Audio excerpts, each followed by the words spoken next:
evening. I am Lisa Feeley, your host for An Accountable Catholic.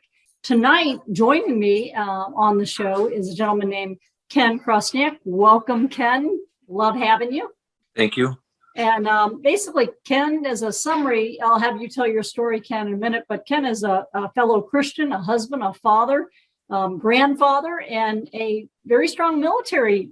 You've had a long military career, so you know a lot about the topic of, I guess, paying attention to what your children and grandchildren are learning. And so this has been of interest to you and you've learned more about it. So I really appreciate you joining us on the show to talk about it. So tell everyone, if you will, Ken, share a little bit about your background and your life journey. Oh, thank you, Lisa. I was looking forward to this call today.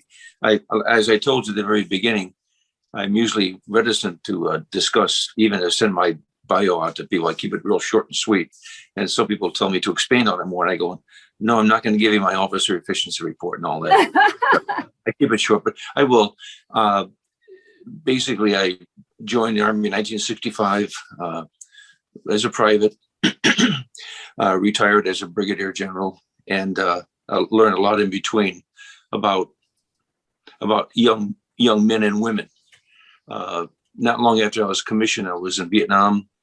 Was there for a year. Came home, different duty assignments and so on. Married my wife 43 years ago.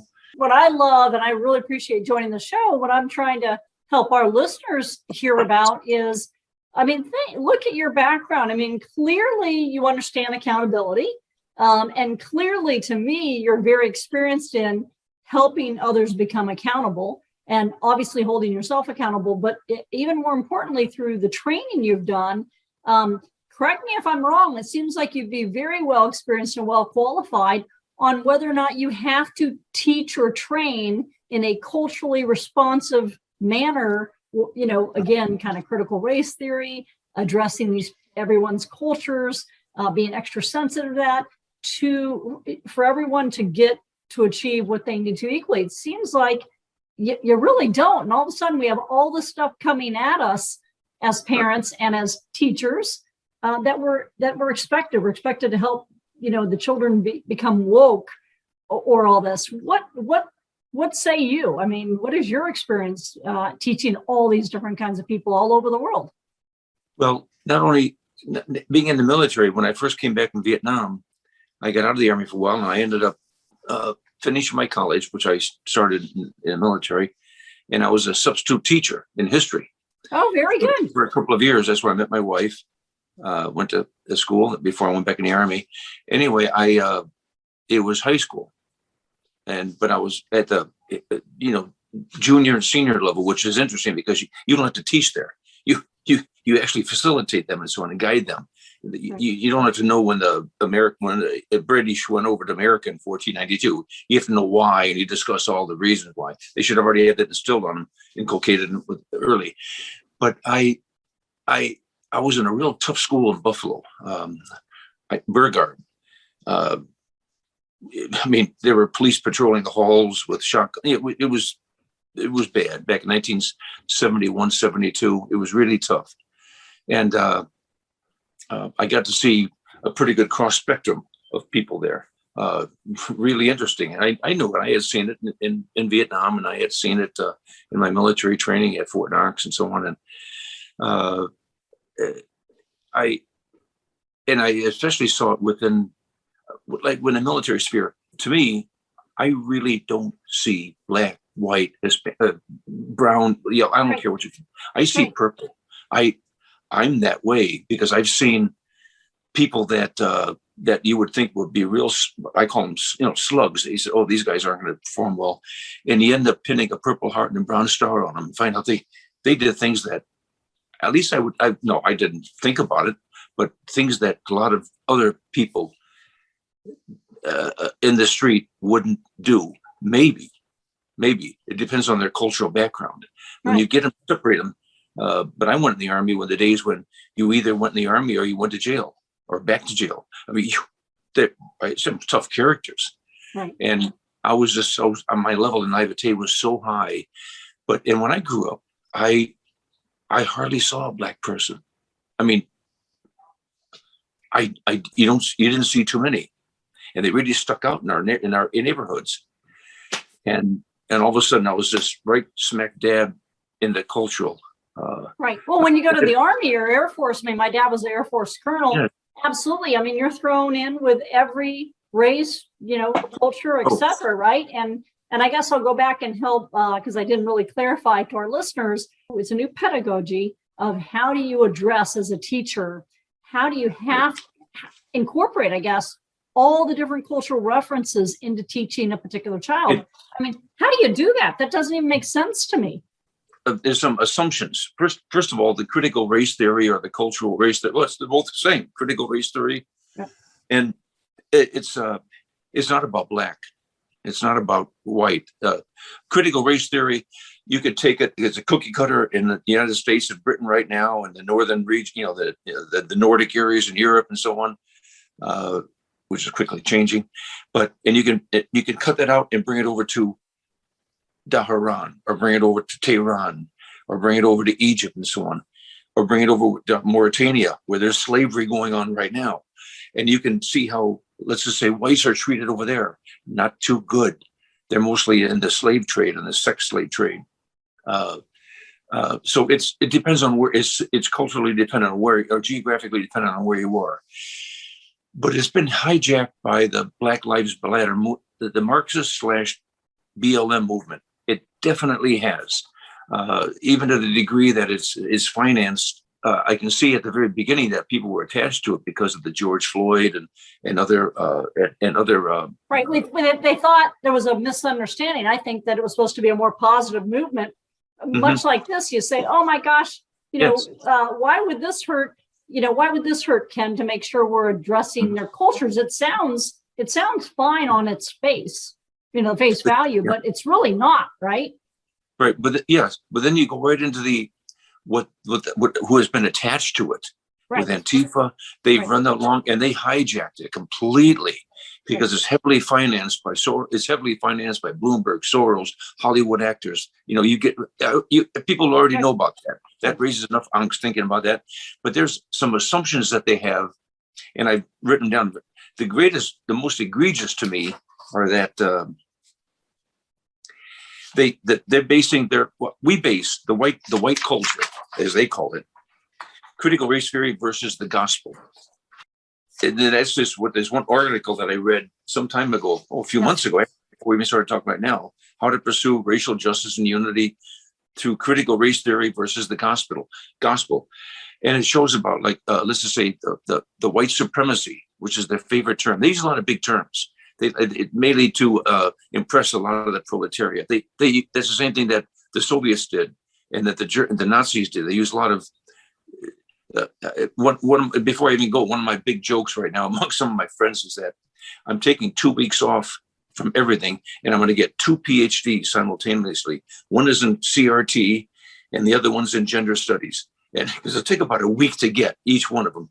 So that's my joke for the day. Yeah, it doesn't go over real big with some of my more liberal friends, but the key is there's not a lot of facts behind it, and that's what I'm trying to bring about on the show. And when I talk about accountability, is right. there when it comes to the gospel, obviously as a Christian and a fellow Christian, we're supposed to follow, and we know that we were made in the image of God, and we're all yes, equal. Yes. I mean, it's not supposed to be G, you're black, G, you're white, G, you're Asian, G, you're tall, G, you're short, right? I mean, but what they're attacking, what they being what I term not my fellow Americans, but my enemy to my culture right now, not the white culture, and the enemy to the Constitution, the Bill of Rights, and then the culture and they outline the 4 areas that they're attacking. One is our rugged individualism of white supremacy. Well, it took pretty brave people to come over here and establish a foothold at Plymouth Rock and move westward and so on. Well, you're displacing a minority, displacing Indians. Well, I feel so badly about that too, because they were treated badly. Then they still are, because you don't have the government taking over your life like we had to do with Indian authority and so on. But it was a tough time. Like where the individual To us as Christians, the individual is the primary unit. Under that is self-reliance. And my father taught me this when I was a young boy. The family is the building block of the nation. And it's true, but not according to BLM and / Marxist theory. It's not theory, theory. They're saying it's a village. Right. Yeah, made by the village. It made up with superstition and storytelling and so on. Well, the days are long gone around the campfires and so on. But that's what they're going back to. But that's exactly what they did with the Red Army and the Soviets taking over. It's exactly what they did in Nazi Germany. It's a playbook right out of there. An idiot can see it. But it was that self-reliance, independence, and autonomy is highly valued among, they say, the white culture. That should be I know Dr. Ben Carson. I've briefed him. We were trying to, at that time, we were trying to get him to run for president, but we had him over talking about EMP, and he came over, and it was just wonderful. What would that be about George Carver or Dr. Martin Luther King, or you can name some of the other wonderful Black people right now that they would be considered Uncle Toms by trying to having them back like Lieutenant Colonel Allen West. One of my idols. I met him quite a few times, and he always says, "Thank you for your service." And I say, "Thank you." But then there's individuals assumed to be in control of their environment. You get what you deserve. But in that also is a nuclear family. They're adamant. They are not for the nuclear family. A lot of the men, a lot of wonderful leaders of color, of many different colors, have said that the number one issue, and I conducted almost 450 hours of research in my book, and shown, 43% of all babies born in 2019 were born to only one parent. I mean, single family, unmarried family. I mean, this is going to hurt us tremendously. And that's what they're saying. Yep. And not just Black. Yeah.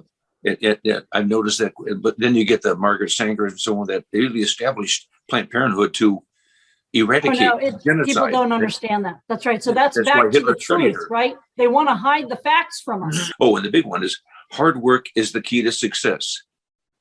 And that should be Dr. Ben Carson. His mother made sure she pulled him up by it's a matriarchal society in many ways. Right. Work before play. So what I hear you saying though is, so what they're trying to say is, boy, you shouldn't really believe in that, right? I mean, none of that is, right. They don't want the nuclear family. They don't want you believing that you can control your destiny. They don't want you believing in religion, right? Too much. I mean, they don't want you following that. Yeah. We're going to have to take a quick break here, and we'll be back in about 15 seconds. And it's been a great conversation so far. We'll continue after the break with Ken. Carolina Catholic Radio is excited to announce an alliance with Lisa Feeley, author of An Accountable American. Her new book offers a blueprint to every person who wants to embrace how to be accountable. Learn how positively to impact your life and the lives of anyone around you. If you want to learn how to achieve enlightenment, peace, and prosperity, this is a great start. Now back to An Accountable Catholic Radio show. All right, we're back from our break, and Ken's going to continue with me in this conversation. So Ken, what I hear you saying is, boy, there is a lot of information out there that's really, we're under attack. We're under attack as Christians. I mean, I hate to say it that way. That sounds pretty negative. But when I hear about this culturally responsive teaching and being woke and critical race theory and all this stuff, I am so thankful that, we didn't see that when our kids were little. But with all of your experience with children and grandchildren and all your training and knowledge as a teacher, what are parents to do today? What's your thoughts on how do we move forward to ensure that our children are, have the right values and understanding to make sure our country, that they stay Christian, connected to God, and that our country goes forward the way maybe it was meant to be? Well, protecting children these days from educational activists is very difficult. I'm not sure how many schools have it. California and some other areas, Jamaica, Queens. One of my friends, I just got off the phone with him about an hour ago. He was a school superintendent in Jamaica, Queens. He was a tough guy. He's a very gentle soul. He's brilliant. Yeah. Mark Epstein. He's a brilliant, brilliant man. But I think it aged him about 20 years in the few years he was there. And he said, all is lost unless we make some radical legalistic changes soon. He said, especially with the new administration, he says, it's only going to get worse. But with that, now that I pumped enough sunshine into the radio, I'll show you that the light at the end of the tunnel is not a freight train coming at you. Please, because that didn't sound too fun. No. But I like the President's Advisory 1776 Commission, which is in the trash can now with this. But it affected a lot of people. I'm trying to say not every school district is completely, but then you have the teachers unions and so on. They go everything from refusing to teach until the children get the COVID shot, which I hope never happens. But or whatever they're trying to delay more and more and more about everything. They've always been up. I never even joined them when I was even a substitute teacher. I was asked to join, and I said this was back in many years ago. And I said no. I didn't know what the word left wing meant, but I said no. You're a very liberal, or I use some other. So I'm not going to join the National Education Association. Anyway, they've been hijacked. Also, how many of them? A great percentage? I don't know. There's a lot of good teachers out there, but the most important ones are that you read about the papers now, especially in the Epoch Times, which I get. Yes. It's the only good paper out there, along with the Washington Times. And you talk about they prick my interest about is compulsory race and bias training legal? And there are if we don't start changing the kids, it's like Mark Epstein sent me an article about this one guy who's very, very liberal man, but he was home with his children during this COVID fiasco. Right, I was reading that article too. Yeah. You read that? And yes, yeah. They had a brown He paper didn't bag. realize. Right. So what I hear you saying is, as parents, we better pay a lot more attention to what's being taught to our kids. They do. When you start going into 7th and 8th grade, and so when you're separating black and white, and you say you have, that's going to eventually turn. It's eventually going to turn around and just have the opposite effect. And also, especially with a minority that's only 13% of the country. George S. Patton did not come up with this term. It's called l'audace, toujours l'audace. And I remember that very, very well, because when I was in the military, it means audacity, always audacity. And that's what they're doing now. They're just right in the face. And they have the retort that if something goes wrong, or the SHTF, they can't think of an answer, you're a racist. And I've had some discussions, actually just one, where they just mentioned that on periphery about being maybe it's a racist theory. And I go, yeah, I don't care what you think about me. You say I'm a racist, I don't care. Everyone knows I'm not. But you've got to, the parents, when they see this, they have to get together at an early stage, like some communities are, and approaching the school board and saying, look, with your attorney next to you, and saying, don't play games with us. You're here not to you have to teach my children the basics. Don't go into the culture. You're getting away from didactic. You're getting away from exact education. Right, our traditional learning that you and I grew up on, which is just Right. give me my core 40, right? Between the lines, Right. Yeah, and don't go into the cultural. The closest I got to that when I was teaching was that people wanted to go into, well, why did the Europeans come over here in 1492 and all that? Well, to escape oppression. No, they wanted to. They want to bring their white supremacy. That was the last thing on their minds. They were just trying to stay alive. And we have to teach history, but I don't think there's a lot of children today that are really being taught history like we were. Are there? No. It's I've only heard mostly through Mark Epstein. He sends me all kinds of reading material. I mean, he's a prolific reader. He's a beautiful man, and he's on a talk show about 3 days out of the week in Buffalo, New York. If you ever want to listen to WBN radio, and he's on with my friend who runs the radio show, Medal of Honor winner David Bellavia. And anyway, he and David are just linked at the hip and so on. But he always goes to Mark with a big brain whenever he comes up with something, and Mark just brings it down to such a level that you can understand it. So I asked him, I said, Mark, I'm going on the radio with a great woman with a great cause. Yeah, that's a great objective, and a great audience about what we can do. And it's just getting together as a collective, as a community. He seems to think things aren't real good, but that's Jamaica, Queens. Nothing was ever good there. There are some challenges on the coast, but I'm with you, Ken. I think what's concerning, and that's the reason for the radio show and to try to help people hear from wonderful people like you and others, is it is hitting small town America. I mean, I got to tell you, I'm in small town South Carolina, and I went to the local library and saw this sign. And I mean, we are a small community, and it said, "Hey, reading hour for your children to learn how to be woke," on a sign Right. in our small town library in the middle of South Carolina.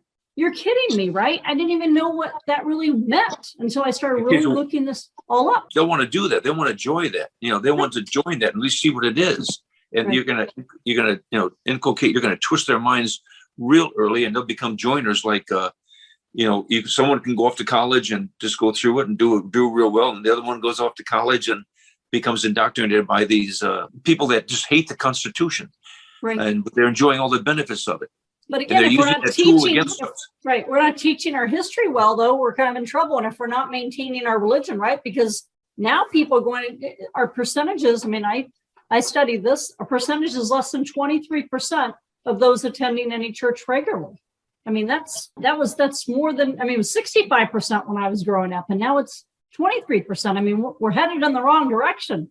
What do you say now to Christian parents who are raising young people, going into junior high, going into high school, and they're hearing that there's some programs on, again, it's presented in many different ways, right? Inclusiveness, Right. culturally responsive teaching, critical race theory, trying to make us look bad, in my opinion. I mean, our children are automatically being treated seen in a negative light just because of a color or, all kinds of different identifiers. What Right. 2 or 3 things would you tell parents, Ken, from your experience? It depends on what grade they're in.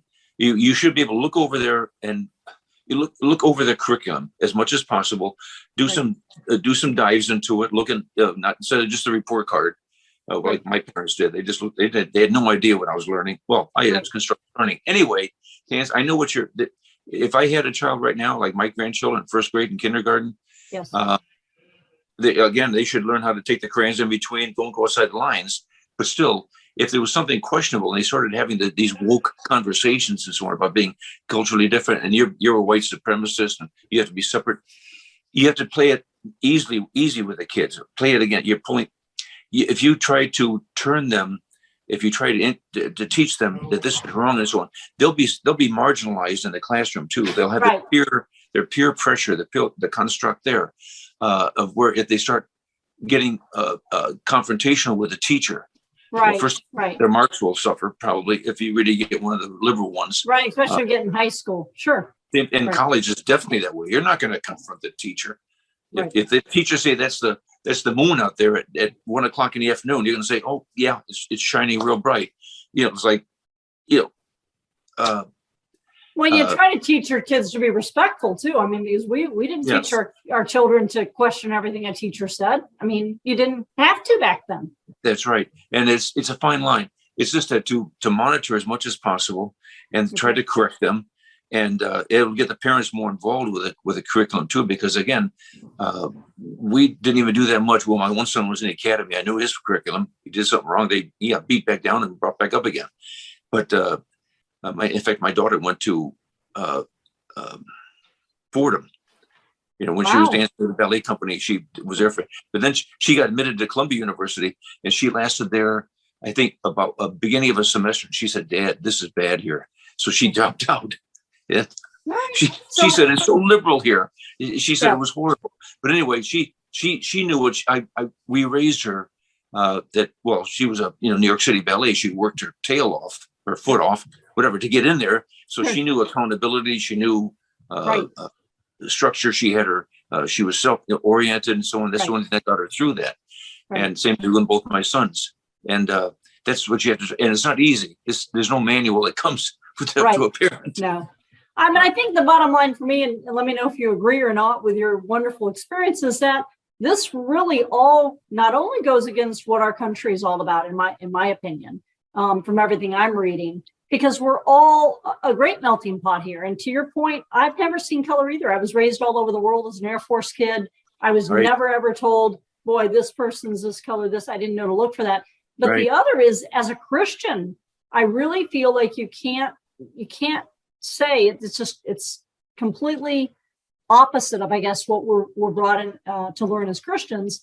You can't say on one side of the fence here, oh, well, we're all in this together. We're all Christians. We're supposed to help each other, love one another, do everything God's telling us to do in the commandments, and then turn around and say, oh, but we believe that, all these people are victims, and, we believe that they're less than us, or they don't have this chance or this. I mean, that's not the way, that's not right, right? So, I mean, it's all these theories, in essence, if we're not paying attention as parents and making sure our children have the values we need them to have, and we're not paying attention to what they're learning, they're going to actually come to believe that there's something wrong because they're white or they're Asian or they're black or whatever, right? And that can't be Christian to me.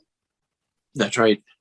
This reminds me right now, because one of my, again, David Bellavia, when I was at the White House during his ceremony, he was celebrated because he was the first soldier to be alive to get the Medal of Honor. He was the last one from the Iraqi war. Well, in Afghanistan now, not that long ago, there was a beautiful young black soldier, don't even want to say black, a soldier. Alwyn is his first name, Alwyn.